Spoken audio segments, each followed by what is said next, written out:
Welcome to another episode of Wild and Wise. I am with a dear friend and a PR guru, Mr. Michael Corrigan. Welcome to the podcast. Thank you for having me. I am so honored to do this with you. Guru, I don't know about that, but fake it till you make it. I mean, aren't we all? I think such a big part of walking in today was really wanting to talk about so much of the industry has changed, right? So, for those who don't know, which most people don't, Michael and I went to college together at Loyola Marymount, and we were in a similar friend group, definitely had a lot of the same friends and knew each other, but got really close when we both lived in Chicago.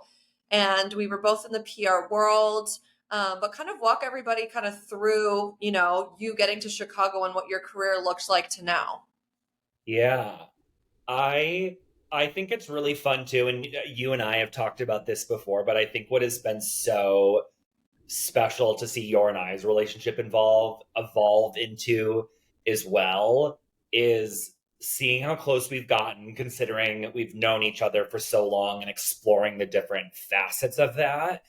And I Right. remember we were, for a while too, when we were both in Chicago, very linked by the tactics of our jobs because we worked in similar industries, and it was really nice to have that type of camaraderie. And I know when I launched my business 3.5 years ago, I always love now that you and I have the ability to connect and share authentically the highs and lows and everything in between of being an entrepreneur and running your own business. And I think it's so fun that you and I sometimes we don't even, when we connect about business owner stuff, we're not even talking about like PR or events or even marketing half the time. We're just talking about the openness and honesty of running our own businesses. And I think that that's so awesome to see how that has evolved between you and I. So I love that. But I know that was not the So question. The question was it's okay. about how But I I got here. appreciate Yeah, just in short, I always say Midwest born, grew up in Ohio. You and I obviously met when we were both in Los Angeles for college. I started my professional career there on the entertainment side of publicity. Learned very quickly that was not the place for me, especially to work in day to day. I feel like I learned a lot of basic qualities that have shaped me into the business owner I am today: hustle, drive, scrappiness, having a strong backbone, advocacy. But they were all kind of pieces that I just didn't really know I was going to be using at a later time. And the day to day of that industry to me just felt very toxic, felt very transactional. And getting out of Los Angeles at that time was the most beneficial for me. Relocated to Chicago because a lot of my dear friends from growing up in Ohio had relocated to Chicago for college. They had built a base there. It felt like a very natural, organic leap to move there next. I think it was fun, kind of like the magnetism of that like friend Midwest connection, where it was like some of my friends from high school helped pull me out there. Me out there was what pulled our mutual friend Katie out there. And then I feel like that started to pull you out there. It's been fun to see that kind of symbiont energy of the city draw people from kind of all over in. And Chicago was really, really where I cut my teeth in the industry, working agency side for a boutique agency called Zapwater Communications at that time for about 6 years, really kind of doing a whole gamut of PR, fashion retail, a little hospitality, travel, consumer products. And after doing that for about 6 years, I ended up going in-house for one of my fashion clients at that time, which was a brand called the Tie Bar. It's an accessory brand based out of Chicago. I did in-house PR for them for 6 years and just kind of over the time had built up some freelance business that really to me seemed like the next step was to launch my own business. I had never really foreseen that as myself for myself. Kind of organically came to life. And then when I made that jump, I was so fortunate because the Tie Bar followed me as a client, which was really kind of some solid backing out of the gate. And really was kind of able to scale MCPR, what seems like pretty quickly because we've only been around for 3.5 years, but I have been quietly building it for 5. So I always say, like, we're not as much of an overnight success as some people might be led to think, because we haven't been around that long. Because I was, its infancy phase was a little bit more bottom shelf, behind closed doors, if you will. And a lot of the work that I had done is kind of what really translates into the work that we do now. We work with a lot of fashion retail, e-commerce brands, food and beverage brands on e-commerce. And then we have a whole division that I like to call experience-based entertainment, which is fun because in some ways that really harkens back to some of the entertainment PR that I was doing really early in my career, but on our own trajectory. We really kind of get to Yeah. be adjacent to the Hollywood machine without being in it. And it's been kind of fun to get to explore that on our own terms, and realize that you don't have to be based in Los Angeles or New York to be a successful communications business, and that you can really kind of own a market. I think we really have a good pulse on the city of Chicago, but also really work with brands all across the country and kind of help them tell their story, and work with brands nationally. And the industry has changed so much, and I feel like when people come to us now, a lot of times they don't even really know what they want or need. They know that this is noisy and they want to sell their products or their offerings, and they just kind of want to be heard. And we have to kind of work alongside our clients to figure out, like, how do you break through the noise? How do you resonate with your customer? And how do you put your best foot forward? And in some cases, that is still traditional earned media. In other cases, it's, amplification of your own social media channels. I hate the word influencer, but it's a word everyone knows. It's a ton of influencer marketing. It's events, which you know so well. It's brand partnerships.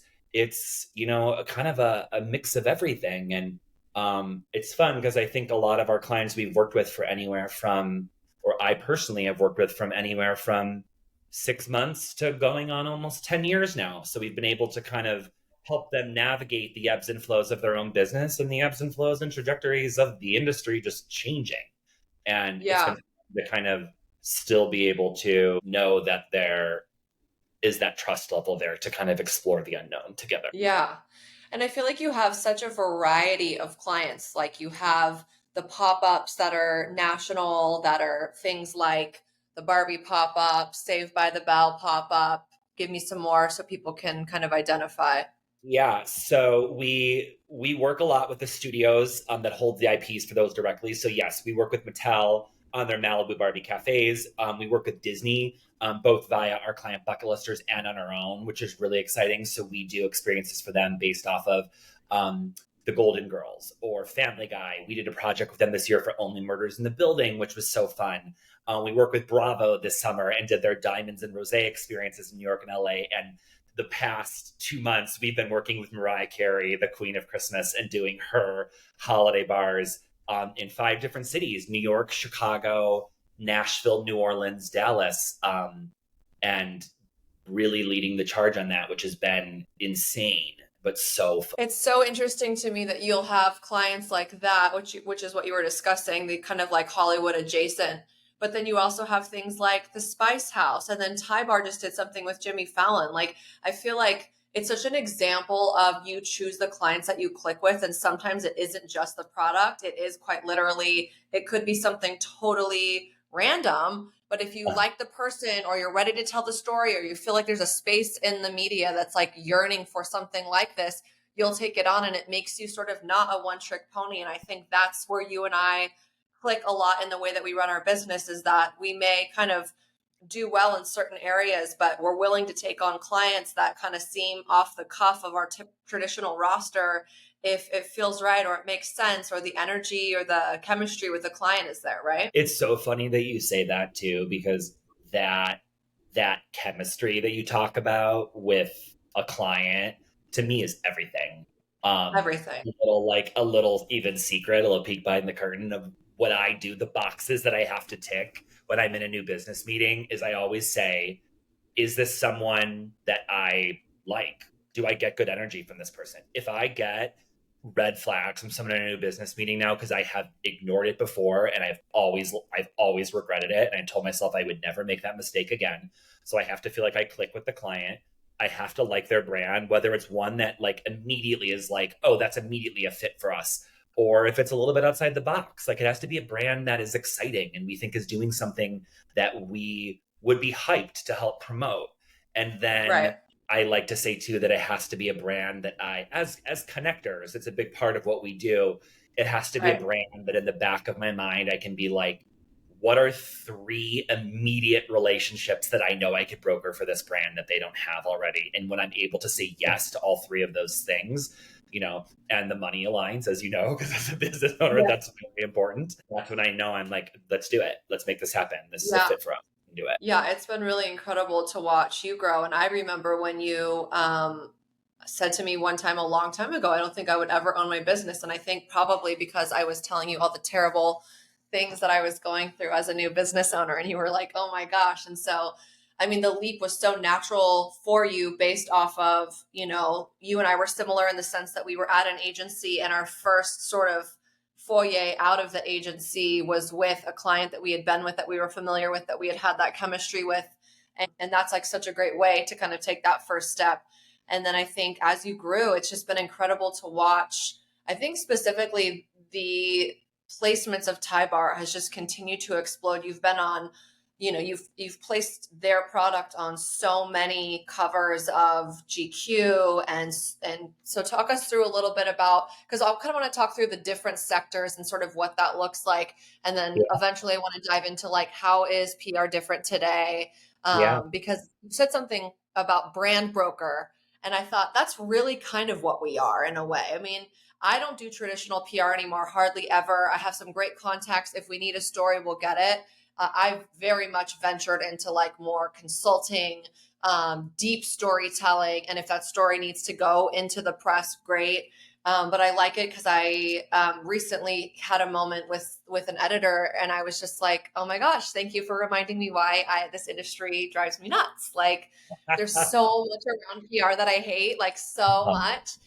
Um, so when it comes to specifically fashion, tell us about the clients that you represent, and then tell us about that product placement. Because I think for some people, they don't really fully understand the extent. It's not just earned media. There's so much more that goes into it, like working with the stylists and all of that. Yeah, I think that it kind of spoils like the secret a little bit when you know how much of an industry there is behind even something that seemingly feels like a small detail of something that is, a product, be that on the pages of a magazine or seen on television or featured in a reel that's going viral on TikTok or Instagram or on a red carpet on a celebrity that, they're quite often is a team of people behind whatever brand that is working to try and open doors and forge connections with partners that will then allow whatever brand it is to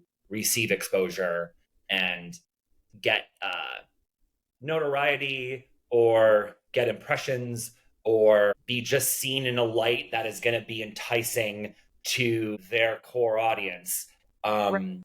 Because ultimately, when it's a retail client, we are in the business of selling clothes at the end of the day. So what can we do as storytellers or connectors or publicists to make people want to buy the clothes that we are selling? And I think that has obviously changed a lot. I remember when we'll just use Thai Bar as an example because I've worked with them for 10 years. So I've totally seen the landslide shift. I remember, in the fashion world when print media was king, so much of my time was spent continuing on cultivating the relationships that we had with a legacy publication like a GQ because they were featured on the cover there so much and they were not advertisers. That was all earned media. So that was such an important part of my job.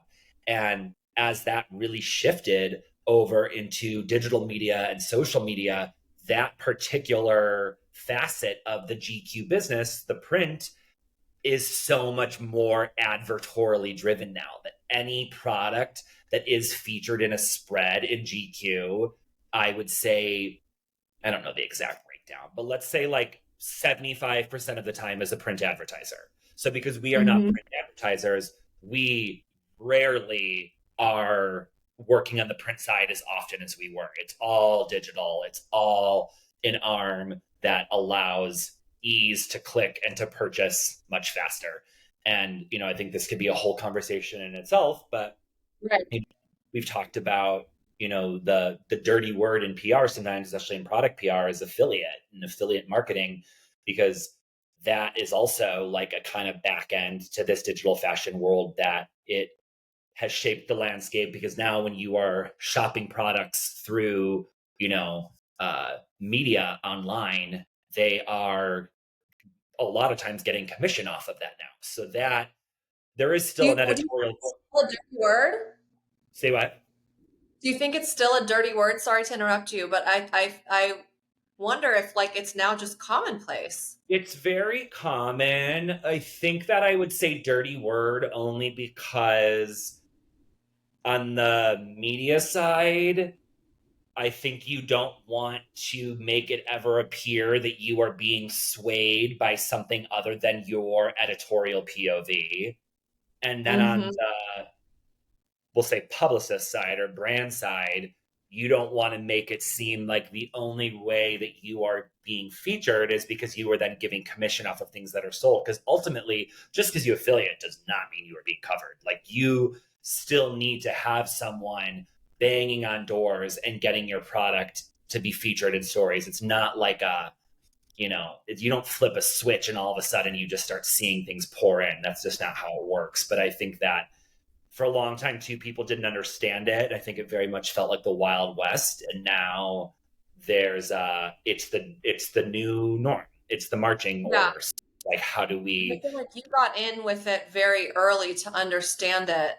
And you've even educated me on it when I was trying to help a client and I was lost in the PR evolution of, not having national relationships, but having a product and are we sending the Yeah. product? And so I think for me, it seems like, and again, I'm not deeply in your world, but that is sort of the best way to open the door in a lot of ways. I mean, it's, Oh, correct me if I'm absolutely. Like, to be frank, if we're signing a new ecom client, if they do not already affiliate, meaning they're on an affiliate network that is regularly used, skim links, share a sale, commission junction, things like that, and or sell through Amazon, which is also it's another conversation, but is a big affiliate.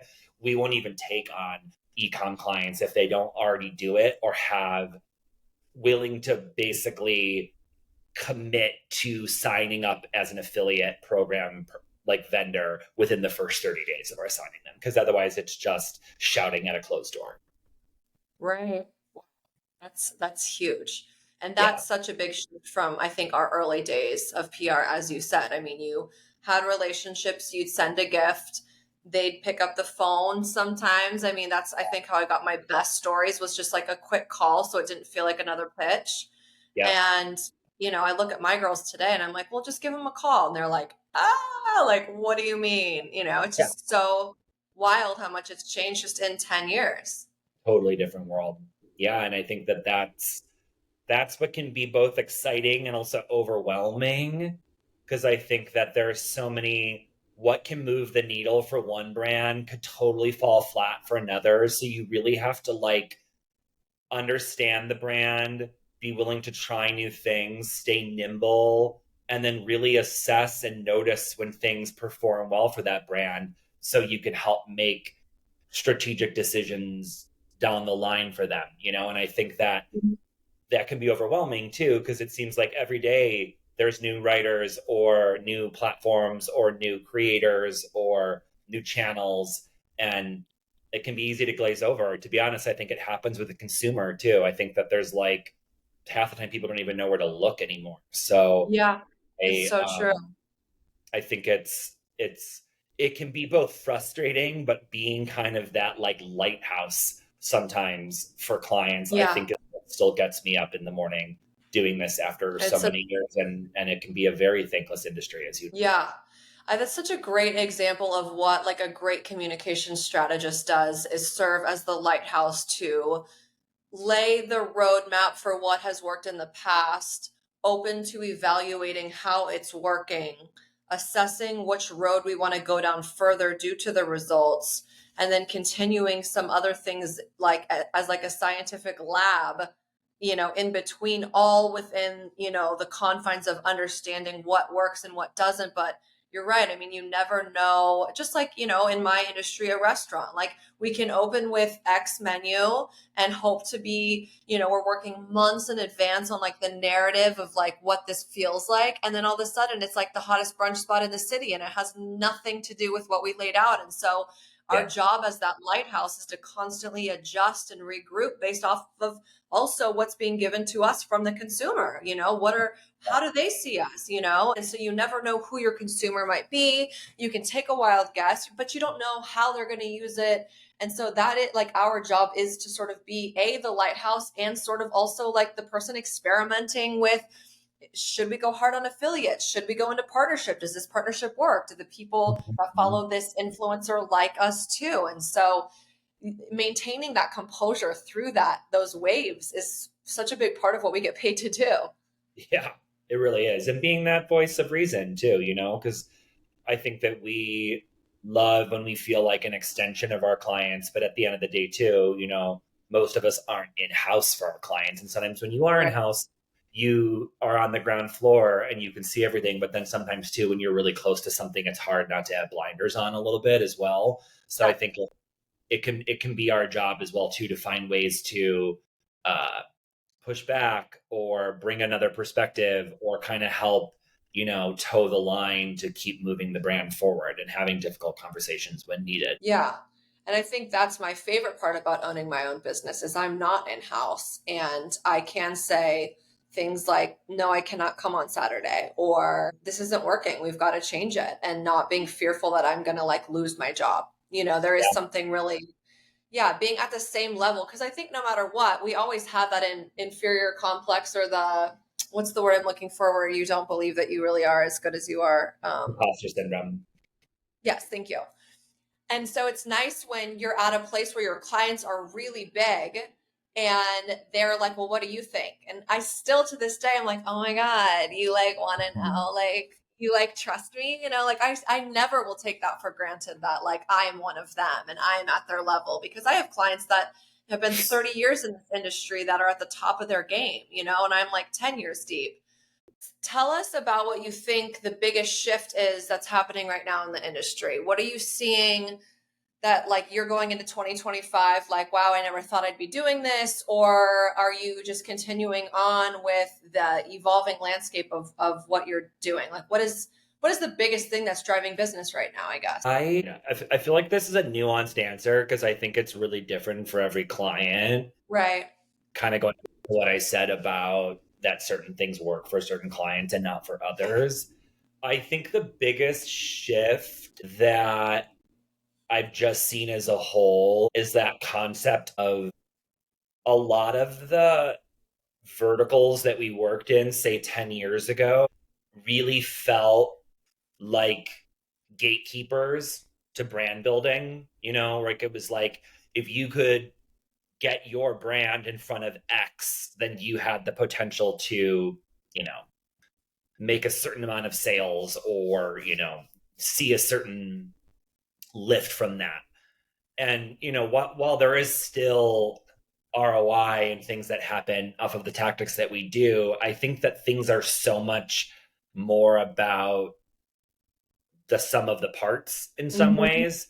And I think that kind of goes back to what you said too about continuing to always have to like reassess and be adaptable and malleable with your clients, because I think that really gone are the days of, whether they said it or not, I feel like a lot of agencies would have a cookie cutter approach to how they would engage the work that they did. And it was Yep. like, if you're a restaurant, here's who we work with. If you're a fashion brand, this is who you work with. And it was like, if you couldn't get in those doors, well, then they were going to work with someone who could. Whereas, now there is so much more potential to storytell with your own content, always be exploring and figuring out different opportunities, even across media, with long form media and new media. And, Substack is such a buzzword right now. And I think that there is so much more opportunity, but the downside of that is I think that more than ever, there's only so many hours in the day. So Yeah. you need to be focused on the tactics that are ultimately going to deliver for that client, because if it's not working, then it's not working, and Right. it's either not. They're paying you for the results. Yeah, I do agree with you. It used to be that like there's one sort of route that you would take and it made life in PR fairly predictable, not taking away from how hard it really was, no matter what. But it's interesting that now there are so many options of places that can drive business and can open the doors to what people want to experience or use or wear. And finding that right avenue becomes sort of the new challenge, unless you have a few, set places that have really driven business in a particular genre of industry. And then you can continue to work with those people. I think what I appreciate is that there's a lot more control now that we have or that people have, right? So instead of just the managing editor or the editor in chief hopefully liking you and opening that door, there's 25 minimum influencers with great following on multiple platforms that can help you tell the story that's mutually beneficial for both of you.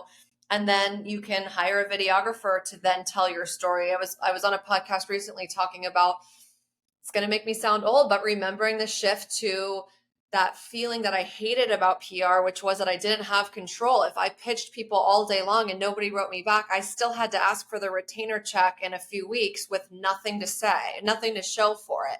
And I hated that feeling until came along the revolution of Instagram, where I could go in and film the really weird chocolate minty cocktail that you guys came up with, and you use the mint from the garden upstairs. And maybe I pitched the hell out of that to the press and they didn't like it, but I could produce and I could control how cool that story was. And I think that's a huge revolution for anybody that's our age, which is late 30s, early 40s. Is I appreciate our age because we've seen and been part of the evolution, but we're not so far out that we can adapt. I see a lot of, even I was just talking to a dear friend of mine whose father is in real estate. And he's like, I don't know all this tech, like all this stuff that these real estate agents are absolutely grinding to their core with technology and the ability to reach a digital audience.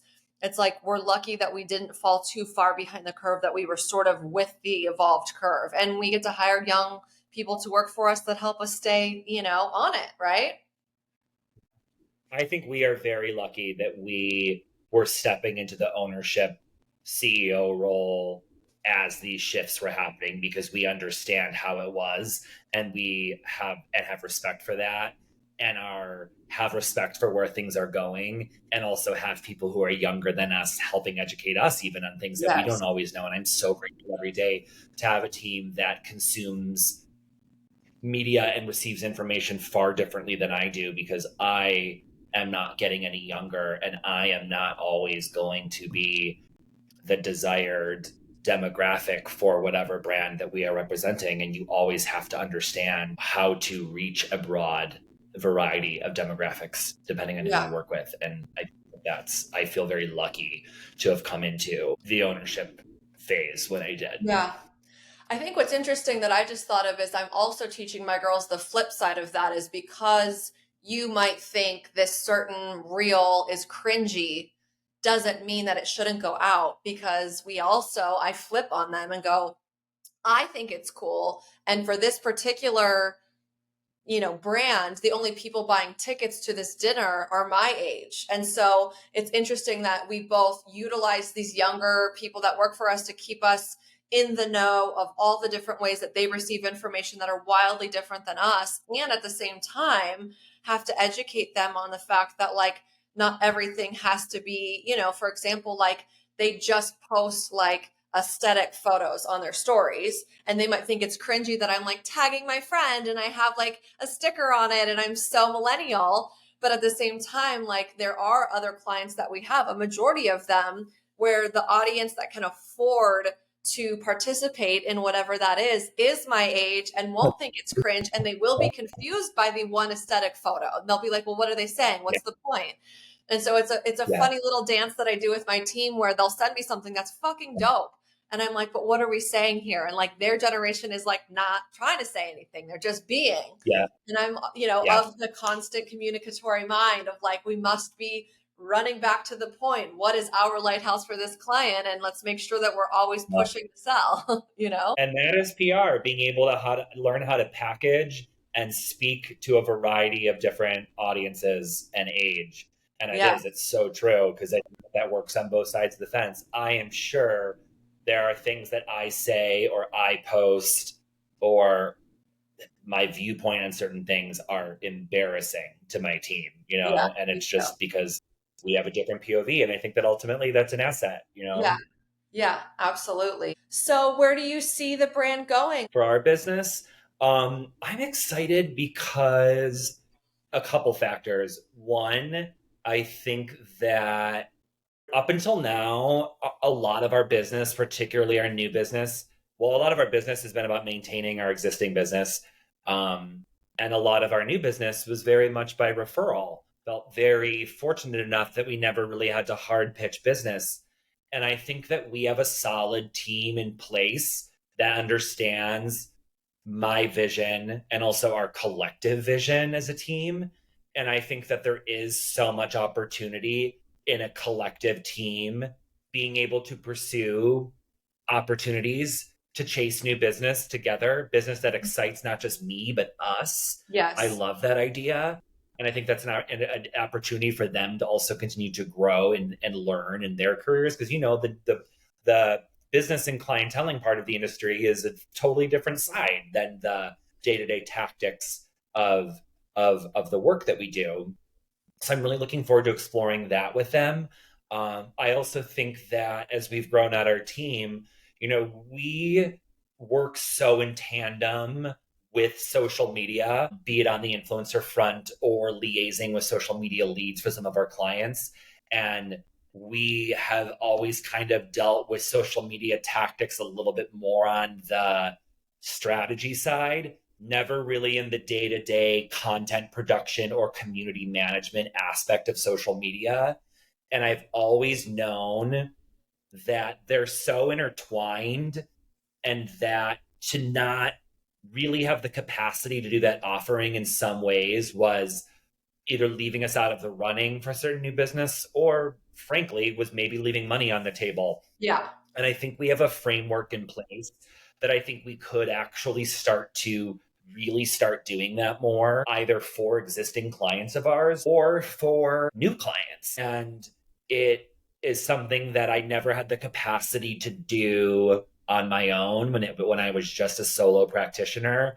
But now that I have a team and they are all rock stars in their own right, I really do kind of see that as the next kind of frontier of our business, as something we can actually shout about, as something that we can do and see what happens. Like maybe it doesn't lead to anything, but I feel like we're primed to finally say we're going to open ourselves up to this, and if this is something that organically happens for us, then we'll pursue it, and if it doesn't, then we won't. But we're opening up the possibility of that. And I'm a manifest generator for my human design, so I feel like we're ready to see what we might be able to manifest in that world and put that under our arsenal. Yeah, I mean, I think when you work with a smaller team and you have a client list where you're so ingrained in the business, for me, it felt like impossible not to do the social because I'd have so many nuggets of information or stories that may not always make it into the one funnel that we were utilizing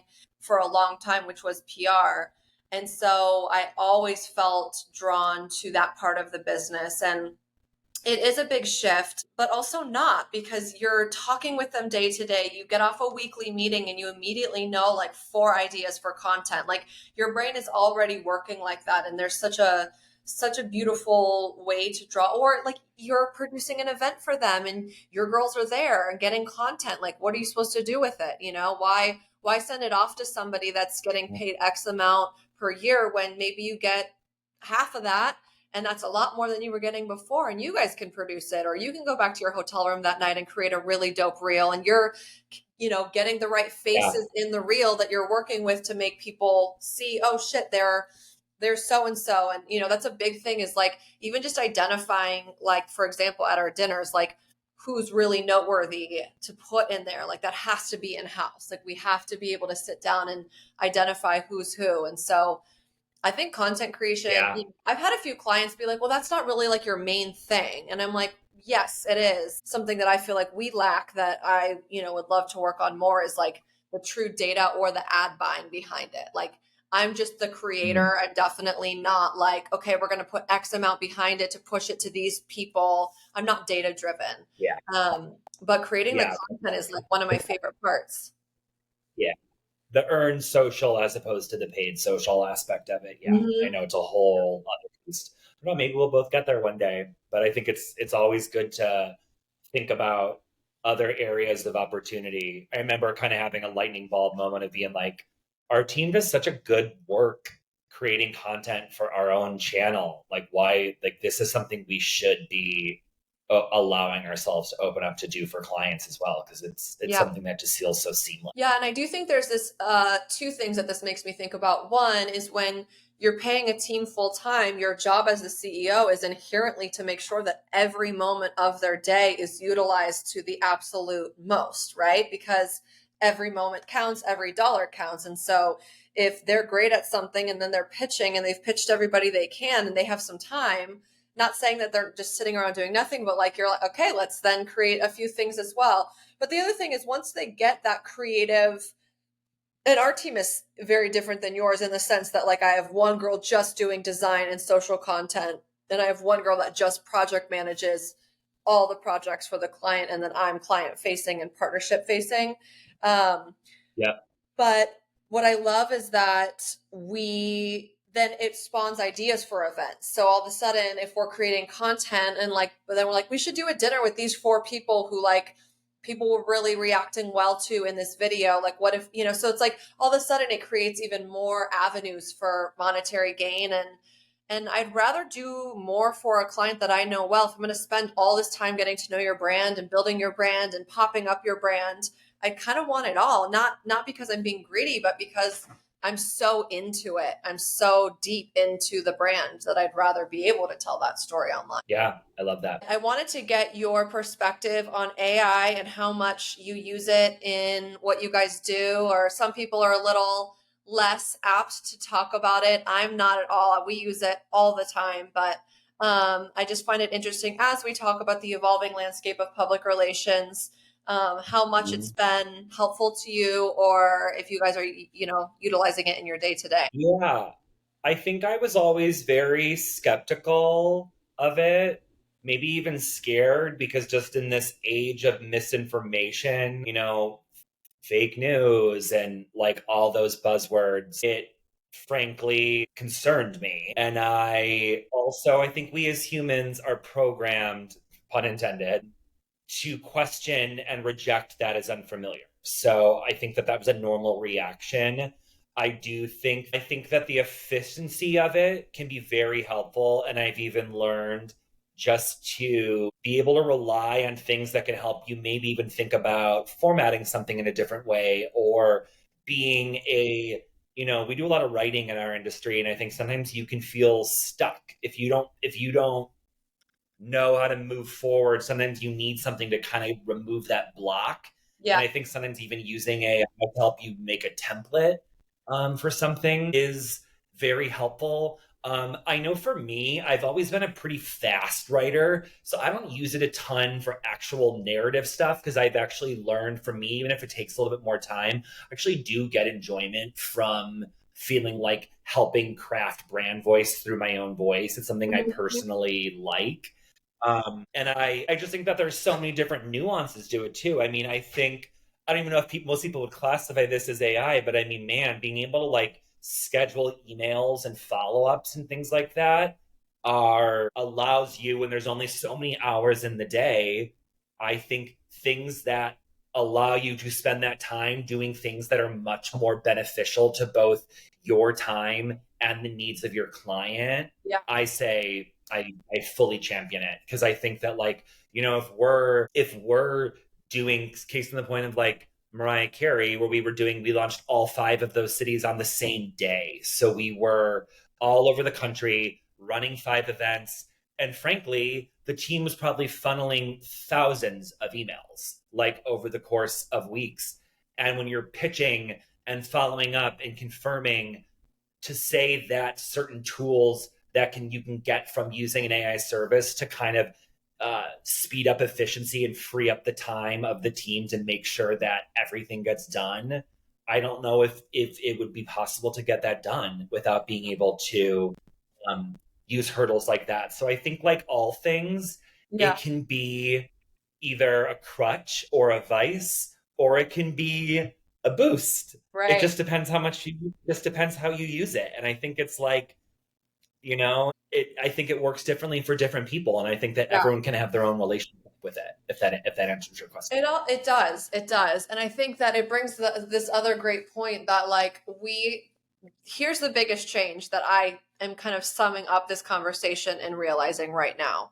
The biggest change from when we did PR 10 years ago to now is the wild expectation of time and deliverables that used to not be. And it's continued that way, right? I mean, from the time our parents were like secretaries and maybe faxing or mailing letters that were pitches, all the way to us emailing to now having just an inordinate amount of demands on us. It's no wonder that everybody is, hurting mentally, mental health challenges and depression and anxiety because there is so much demand. I mean, in what other world would somebody have opened 5 places on the same, like, that is so wild, but it's just sort of like what we've come to know. And so it sort of Yeah. demands us as owners to take care of ourselves better, as you and I've talked about on our personal phone calls as close friends, to, slow down and to also assess, what this all means for us, because this is a lot, there is so much demand, even with a smaller client load, to how much needs to be done in a day. And the expectations are so high. And, it's just like an American sort of way of life that like it's go, go, go and no breaks and burnout and overworking and all of that. And so, I think there is this really interesting role that we play as millennials, CEOs, and owners of creative agencies or communication firms, PR firms, that is also to sort of like help with that pace, because that pace will run us down. We don't want it to run our team down. And so we have to then kind of become these emotional sort of leaders tapping into like where's everyone at, and I try to keep business and the girls' personal life like very separate. I used to be very like enmeshed in everyone's lives, and I'm absolutely not with this team.